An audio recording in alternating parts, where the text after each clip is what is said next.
Hi, I'm Ellen Gormley and welcome back to my channel. Today we're doing 2-color 3x3 Tunisian rib. So we've got knit stitches and we've got purl stitches. Remember, this is crochet, it's just Tunisian crochet. So this pattern is using 2 colors. So I've shown you how to do Tunisian rib in other videos, but this time I'm doing 2 colors, and this time I have some tricks about multiples. So this one is a 3x3 rib, so 3 stitches make 1 repeat. And guess what? If you do this with the extra 2 stitches, you have a selvage on both edges. Now that's useful when you're going to add a border, or if you're going to seam pieces like in a garment together and you want that extra stitch so that it acts as like the trim around a window kind of, so that it kind of lays nice. The other thing with this one is you totally could do 3, 6, 9 and do like an odd number, but if you do it in groups of 6 instead of 3, so the pattern is a multiple of 3, but if you do it in a multiple of 6, then you'll have the ending different than the beginning, and that matters if you want to turn it into a tube. If you want to turn it into a tube and you butt up the first grouping with the final grouping, then the pattern will be consistent throughout or all the way around. So that's why today I'm going to be doing a multiple of 6. So let's get started. I'm going to use blue and pink today instead of blue and green because I like to show you different color combinations than the actual swatch.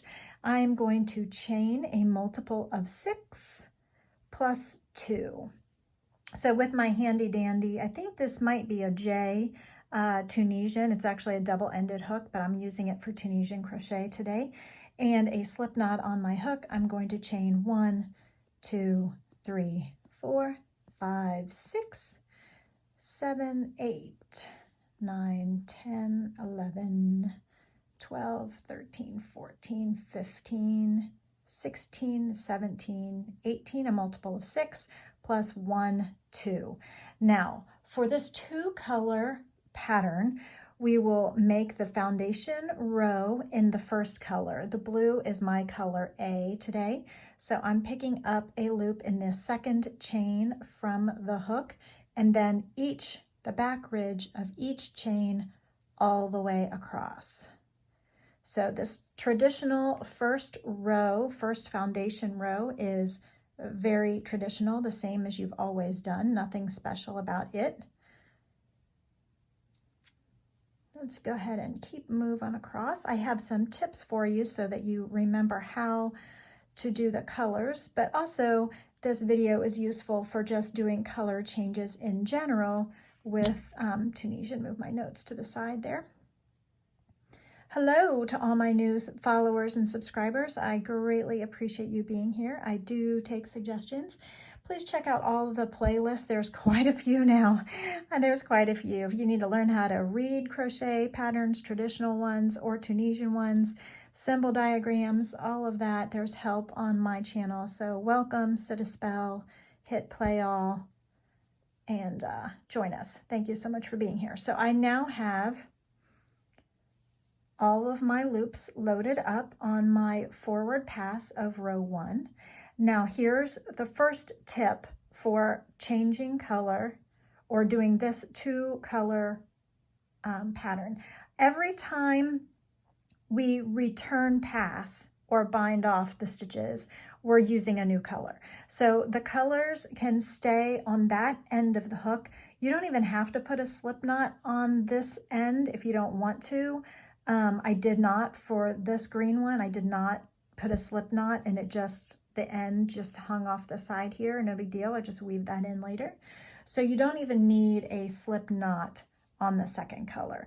You can just take a length of the color, leave a little bit of a tail, hold it behind the hook. I'm going to hold it, pinch it with my finger and my tension hand, yarn over and pull through 1 loop on the hook, yarn over and pull through 2 loops on the hook, all the way across. So, and I love 2-color Tunisian because you can really see the construction of the stitches. You can totally see how when you're pulling through, it creates a line of chains underneath the loops, but yet just like here, it's locking it into place. So I love that aspect of Tunisian crochet. When I get done with this return pass of row 1, I will lay it down for you or bring it closer to the camera and show you exactly what I mean. So at the end of row 1, here, let me show you. Okay, so look at that lovely like line of chains underneath those blue loops. So that is one complete row. Put the loop back on my hook. Now the first stitch and last stitch of this pattern are not in pattern. So the first stitch is already here on my hook. That is considered a Tunisian simple stitch. It's already, that vertical bar is already there, so we're going to skip the one underneath it. Remember, I do have Tunisian simple stitch, Tunisian knit stitch, Tunisian purl stitch videos all on my Tunisian playlist. So we're going to do 3 Tunisian knit stitches. Remember to split the front and back bar, stabbing from the front to the back, grabbing the loop and pulling it through the fabric. That's 1 Tunisian knit stitch. We're going to do 3 of them, 1 in each of the next 3 vertical bars. And then we're going to do Tunisian purls. So I'm bringing the yarn in front, I'm bringing the hook as if Tunisian simple stitch, I'm wrapping the yarn around to the back, pulling it through. So it creates a purl bump right here in front of my thumb, above my thumb, a purl bump. And we'll do that 1 for each of the next 3 stitches. So you now have seen it all, but let's continue, shall we? So 3 purls, and I noticed on my swatch that my final row of knit in the knit groups tend to get a little sloppy as I transition from the purl to the knit, or I'm sorry, from the knit to the purl. So when I do my 3rd knit here, I'm going to be careful not to get sloppy with my tension right now as I switch from knit to purl. It's another good reason to swatch, because it shows you some of your eccentricities. And we all have them, it's okay. I love a craft that can only be handmade. Okay, so we finish with 3 purls, 1 in each of the next 3 stitches, and that should yield 1 stitch remaining. So here's where we are. We have 1 stitch remaining. We do in fact have 1 vertical loop there left. And for this pattern, we will Tunisian knit stitch that final stitch, holding the pink and the blue. We're going through 1 strand of each. And on that first one, it's a little tricky since I just have that cut tail there. So now we have pink all on the hook for our forward pass of row 2. And now our return pass of row 2, what do? Well, we're going to use the blue because we're switching colors with every return pass. So returning pass, picking up the blue, yarning over, pulling through 1 stitch, yarning over, pulling through 2, and then repeating the yarn over, pull through 2 all the way across.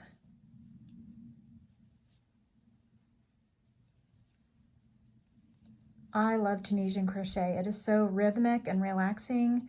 It's definitely a meditative stitch pattern to do. It's, you kind of get in a zone, and you don't want to just do a return forward pass without a return pass, and you get down, finish here with the return pass, and you think, oh, just one more row.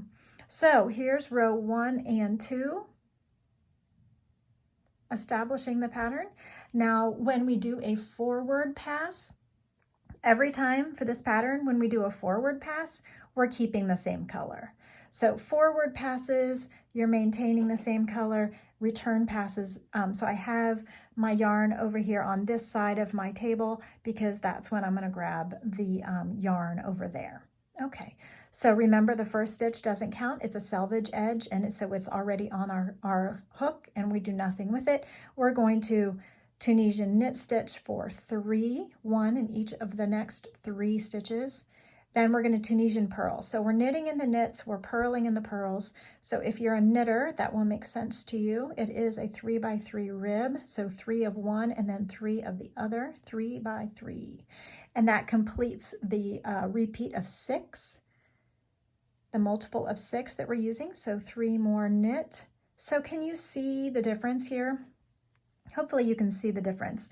Looking at the fabric, the purls are the ones that have the bumps, 1, 2, 3, and the knits are the ones that go straight up and down. So if you can't remember where you are in the pattern, oh, did I just do purls or did I just do knits? Well, look here, the straight up and down vertical bars split are the knits, and the ones with the bumps are the purls. So because we're just knitting the knits and purling the purls, you will never need to like keep track of where you are because you can just see it from the previous row.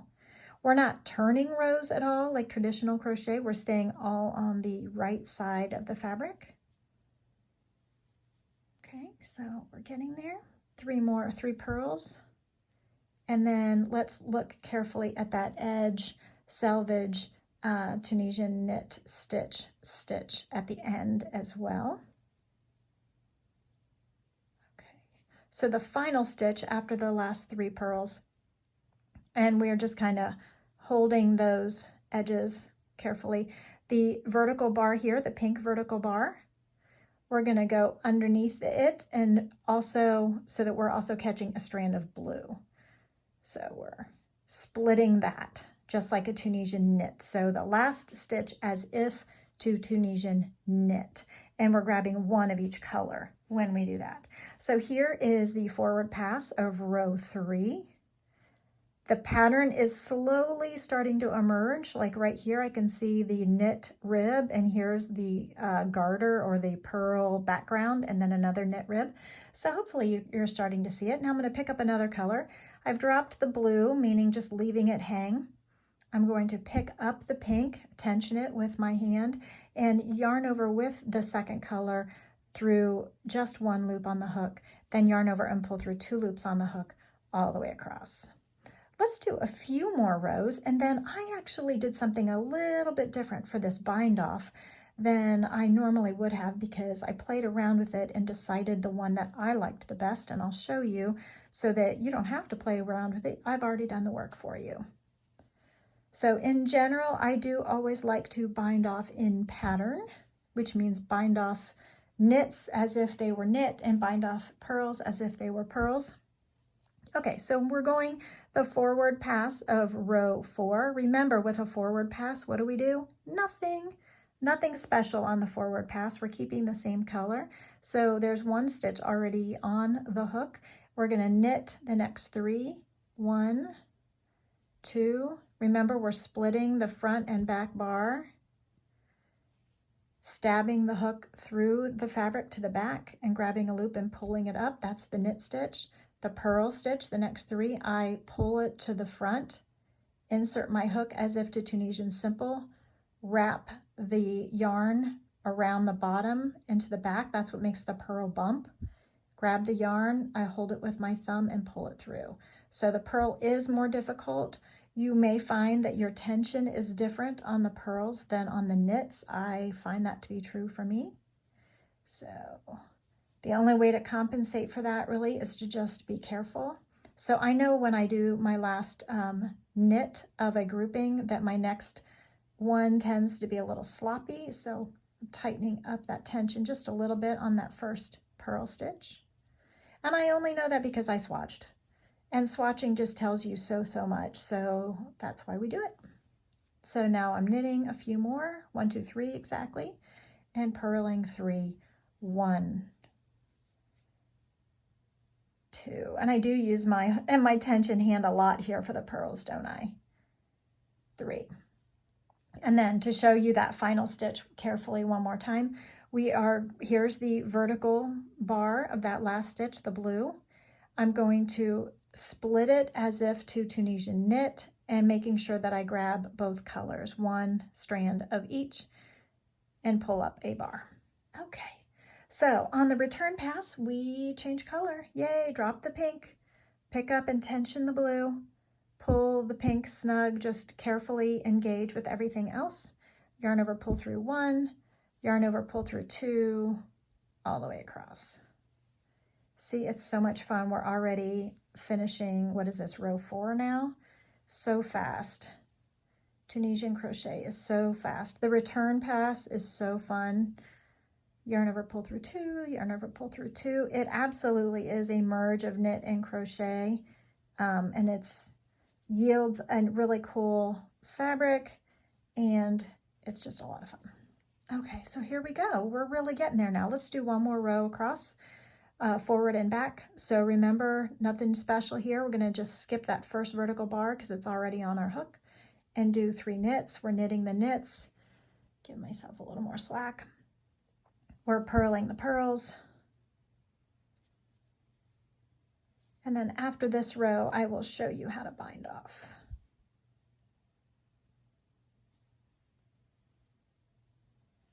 Okay.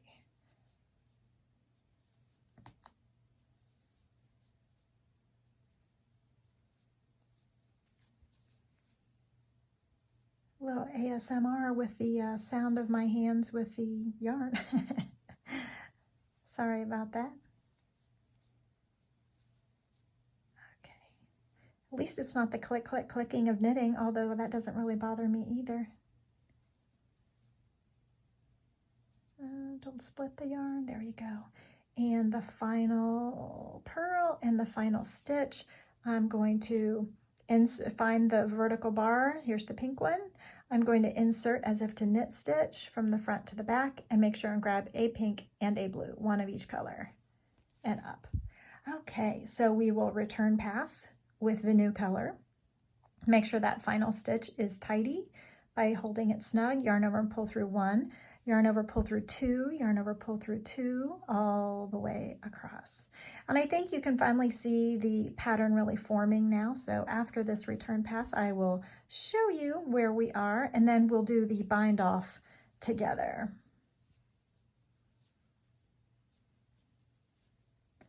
Now, in general, I always tell you to be consistent with whatever you do. And I'm going to tell you to be consistent in a pattern this time. So do you see the pattern forming here now? We have the vertical columns of knit stitches separated by vertical columns of purl stitches. So we have 3 by 3 ribs all the way across. All right, so much fun. Now with this swatch that I did, here's the bind off row at the top. And I always tell you to be consistent, but look, I have changed my mind. For this pattern, I found that I like this the best. I single crocheted in the knits, knitwise, and I slip stitched in the garter, the purl stitches, purlwise. So these are single crochets, these are slip stitches. Single crochet, slip stitch. Single crochet, slip stitch. And I just did that because I felt like it kept the integrity of the pattern all the way to the final edge. Now the bottom edge is very similar, but you can see the row of foundation row all the way across. So if you wanted it to like, I mean, it still matches. It still has like the loops up here to where you could put an edging. But if you wanted to like truly match, I guess you could do single crochet all the way across, and then maybe it would be like a dominant color A and a dominant color A on the bottom. But I really liked how this looked, so that's what I did. Okay, so let's show you how to do that now. So we're not changing color for the forward pass. This is actually our bind off row. And as I said, we're gonna do it in pattern. So as if to knit, insert your hook, yarn over, pull up a loop. We're making a single crochet, so we're yarning over and pulling through 2. We'll do that 3 times, 1 for each of the Tunisian knit stitches. We're inserting the hook as if to knit, yarning over, pulling up a loop, yarning over, pulling through 2 loops. And 1 more time because we're doing it in pattern, 3 for 3. Now the Tunisian purls, we're going to insert the hook as if to purl, yarn over, pull up a loop, but instead of yarning over and pulling through 2 as if to single crochet, when I pull that, I'm going to pull it all the way through everything on the hook. So Tunisian purl, as if to single crochet, we would go like this and then yarn over and pull through 2. That would be the single crochet, but I didn't like that. So I'm going to go back and do the Tunisian, purlwise bind off with slip stitch. So put the yarn in front, purlwise hook, pull it through the loop and through the loop on the hook. And because I pulled that stitch out, I made it kind of loose. So let me go back and correct my tension. Okay, insert the hook as if to purl, wrap the yarn around, pull up the loop through the vertical bar and through the loop on the hook. So you're slip stitching purlwise to bind off the purl stitches, and you're single crocheting knitwise through the knit stitches. You got that? It's a lot of words to explain this, isn't it? Okay, so as if to purl, but slip stitch all the way through everything on the hook. Tunisian purl, but slip stitch through everything on the hook.